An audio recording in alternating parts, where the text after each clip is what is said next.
So students, आज की class में हम टेबल पढ़ने वाले हैं। सबसे पहले बता दूं इसका डेफिनेशन क्या होता है। तो table is a mixture of row and column. एक टेबल हमारे रोज और कॉलम्स का मिक्सचर होता है। अब रोज क्या होती हैं? तो रोज एक हॉरिजॉन्टल फॉर्म क्रिएट करती हैं टेबल में, और कॉलम्स हमारी वर्टिकल फॉर्म्स। अब टेबल का स्टूडेंट्स बहुत ज़्यादा यूज है। थोड़ा सा एक एग्जांपल देख लें तो हम अगर डेली जो अटेंडेंस अपने मेम से लगवाते हैं, वो भी एक टेबल के फॉर्म में लग रहा होता है। आपका रोल नंबर, आपके नेम्स, आपके अटेंडेंस सारी की सारी टेबल्स के फॉर्म में होती हैं, जिसके कई सारे फ़ायदे होते हैं। नंबर वन, आपका रिजल्ट्स बनाने में रोल नंबर का काफ़ी योगदान होता है। हम उससे स्कूल वाले एग्जामिनेशंस करा सकते हैं आपके रोल नंबर से। यानी कई सारी चीज़ें हैं, एक टेबल हमें कई तरीके से फ़ायदा कर देता है। सो स्टूडेंट्स, आज की क्लास में हम HTML में वही टेबल क्रिएट पढ़ने जा रहे हैं, और इसी चीज़ को मैं आज पूरी तरीके से डीप में बताऊंगा। तो क्या करते हैं, आज जाते हैं अपनी स्क्रीन के ऊपर और यूज करते हैं आज की सेशन। सबसे पहले मैं क्या करूँगा, नोट पैड ओपन कर लूँगा, ठीक है, ताकि बहुत ही सिंपल, ये सबके कंप्यूटर में होता है, ठीक है। अब यहाँ से मैं सबसे पहले HTML की बेसिक स्ट्रक्चर को लिखूँगा। तो मैं लिख देता हूँ यहाँ पे डॉक टाइप, और यहाँ पे लिख देता हूँ मैं HTML, और उसके बाद मैं यहाँ से सबसे पहले मैं लगाऊंगा HTML टैग, फिर इसमें लिखूंगा मैं हेड टैग, फिर इसमें मैं लिखूंगा मैं टाइटल टैग, और फिर मैं टाइटल के अंदर लिखूंगा माई टेबल, और मैं टाइटल को यहाँ से कर लूँगा क्लोज। इसके बाद मैं कर देता हूँ हेड को भी क्लोज, ठीक है। अब यहाँ से मैं लगाता हूँ बॉडी टैग, ठीक है, और मैं फिर यहाँ से बॉडी को भी कर लेता हूँ क्लोज, और इन द एंड मैं यहाँ से कर लेता हूँ HTML को क्लोज, ठीक है। इतना काम करने के बाद स्टूडेंट्स, ये तो हमारा बेसिक स्ट्रक्चर था। अब आपको टेबल पढ़ने के लिए यहाँ पे ध्यान लगाना है, और सबसे पहला टैग हम जो बताने जा रहे हैं आपको, वो याद रखना है। ये इसके नाम में ही है, टेबल टैग को यूज करने के लिए टेबल टैग का ही यूज करते हैं, ठीक है। अब सुनिएगा, टेबल एक कंटेनर टैग, तो इसको भी यहाँ पे हमें क्या करना पड़ेगा, क्लोज करना पड़ेगा। अब इस टेबल टैग को क्रिएट करने के लिए हम वन बाई वन स्टेप्स आगे बढ़ेंगे, बट पहले हम इस फाइल को रन करा लेते हैं, देखते हैं कि क्या सब कुछ हमारा सब सही चल रहा है ना, आउटपुट्स वगैरह सब सही आ रहे हैं कि नहीं। तो हम यहाँ से सेव पे करेंगे क्लिक, और यहाँ से मैं चूज़ कर लेता हूँ लोकेशन अपना डेस्कटॉप, और यहाँ से मैं चूज़ कर लेता हूँ, ठीक है, डेमो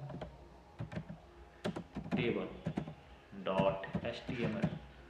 इतना करने के बाद मैं आता हूँ अपने डेस्कटॉप पे, मैं ढूंढता हूँ वो फाइल, तो यहाँ मिल जाती है, और मैं यहाँ से उस टेबल को रन कर लूँगा, ठीक है। तो इस तरीके से क्या होगा कि ये यहाँ पे आपको भी कुछ दिखेगा नहीं, क्योंकि हमने कुछ तो लगाया ही नहीं है, बट एक चीज़ आप देख सकते हैं कन्फर्मेशन के लिए कि हमारे लिए यहाँ पे टाइटल दिख रहा है माई टेबल। अब चलिए स्टूडेंट्स, वन बाई वन एक एक चीज़ को पढ़ लेते हैं।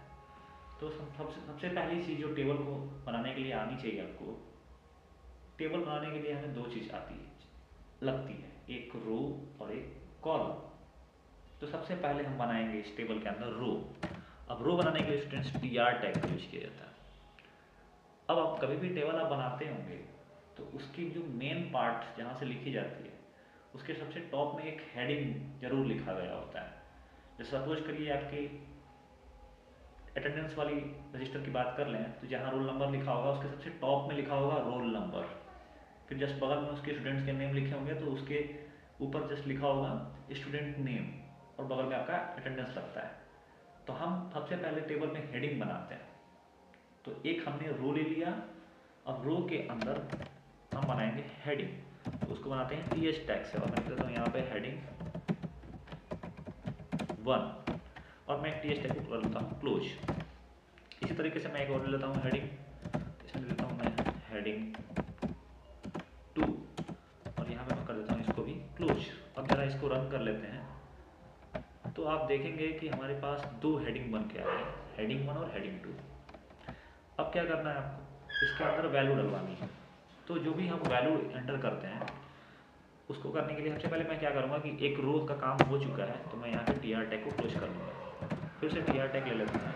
अब वैल्यू डालने के लिए स्टूडेंट्स हम सेल का हेल्प लेते हैं। सेल्स के अंदर, टेबल के अंदर एंटर की जाती है कोई भी वैल्यू, तो सेल्स बनाने के लिए स्टूडेंट्स यूज किया जाता है टी डी टैग। अब इसमें डाल देता हूँ मैं वैल्यू 1, ठीक है, इसको कर लेता हूँ मैं क्लोज, फिर डाल देता हूँ मैं यहाँ पे वैल्यू 2, फिर यहाँ पे कर लेता हूँ मैं टी डी को क्लोज। और एक रो और कंप्लीट हो गया तो मैं यहाँ से भी इस रो को क्या कर लूँगा, क्लोज।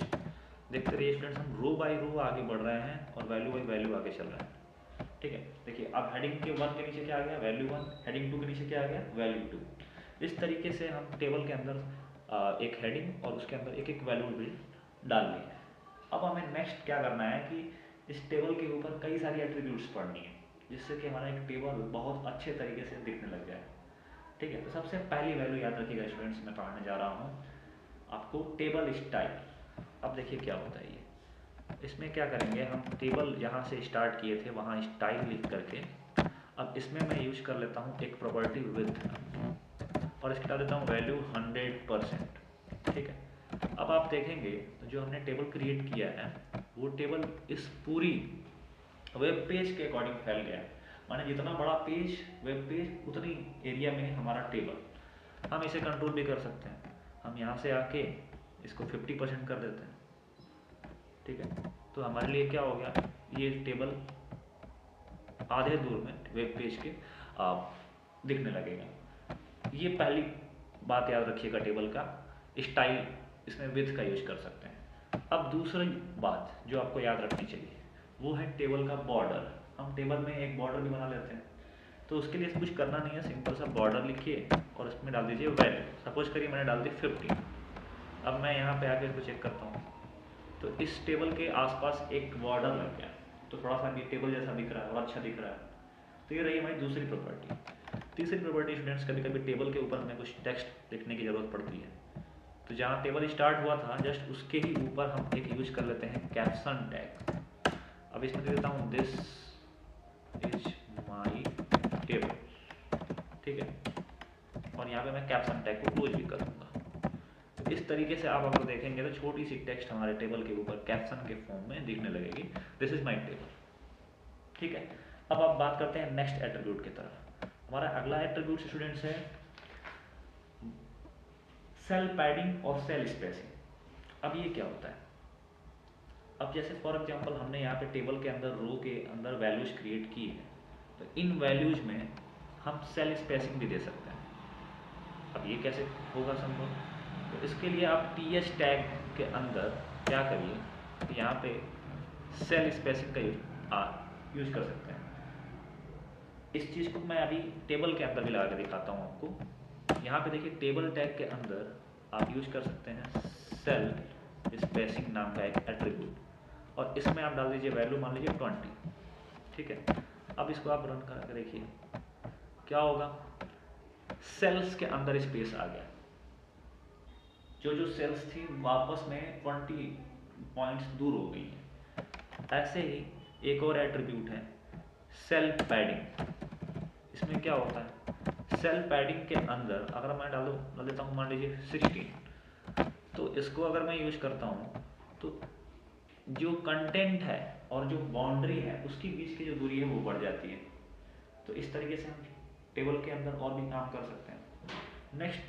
नेक्स्ट हम काम करेंगे स्टूडेंट्स अपने हाइट और विड्थ को लेकर के, ठीक है।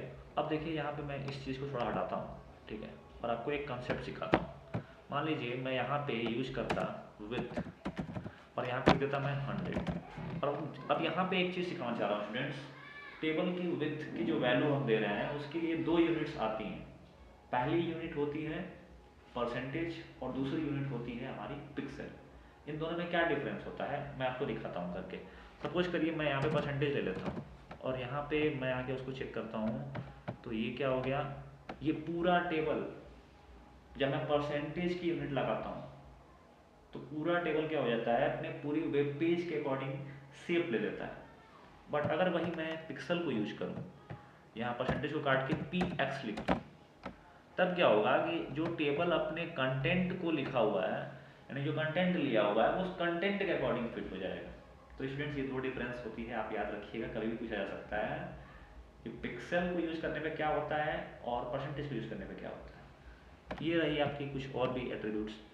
अब नेक्स्ट एक लास्ट एट्रीब्यूट की बात कर लेते हैं, रो स्पैन और कॉल स्पैन। और सपोज करिए कि हमें दो हेडिंग्स को ना एक हेडिंग के अंदर कन्वर्ट कराना है, माने एक बड़ा सा ब्लॉक बनवाना है, दो हेडिंग दो सेल्स को मर्ज कराना है एक में। तो उसके लिए दो काम कर सकते हैं। एक तो होता है रो स्पैन। रो स्पैन से क्या होगा कि दो रोज मिल जाएंगी एक साथ और एक मोटा बड़ा सा रो बन जाएगा। और कॉल स्पैन से क्या होता है कि दो कॉलम्स मिल जाएंगे और कॉलम्स भी हमारे क्या हो जाएंगे, मर्ज होकर के बड़े हो जाएंगे। चलिए हम एक एक करके देख लेते हैं। मान लीजिए मैं यहाँ पे यूज करता हूँ रो स्पैन और इसकी वर्ड देता हूँ मान लीजिए 2, कि दो रोज के बराबर रो स्पैन अब माइन हो जाएगा। अब जैसे मैं इसको रेफरेंस करता हूँ, आप देखिए हमारा हेडिंग 1 दो इसके जैसे दिखने वाले हैं, दो रोज को कंबाइन कर लिया। ऐसे ही कॉल स्पैन भी होता है। और अगर मैं कॉल स्पैन को यहाँ पे यूज कर लेता तो क्या होता है कि ये जो आउटपुट है इसमें दो कॉलम्स को एक साथ मर्ज कर लेगा। ये सपोज करिए कि मैं इसको रेफरेंस करता हूँ तो आप देखिए नीचे दो कॉलम्स जितनी स्पेस को हेडिंग 1 ने अपने आप में कवर कर लिया। तो ये कुछ हमारे स्टूडेंट्स रहे हमारे आज के लिए टेबल टैग्स के एट्रीब्यूट्स। आप मिलते हैं स्टूडेंट्स नेक्स्ट वीडियो में। ऐसे हमारे साथ जुड़े रहिए, नेक्स्ट कई सारी चीज़ें हमारे आपको सिखाएंगे इस चैनल पे। ठीक है, HTML अभी चल रहा है, जुड़े रहिए। CSS, जावास्क्रिप्ट, पाइथन ये सब कंप्लीट कर लिया जाएगा। ठीक है, थैंक यू।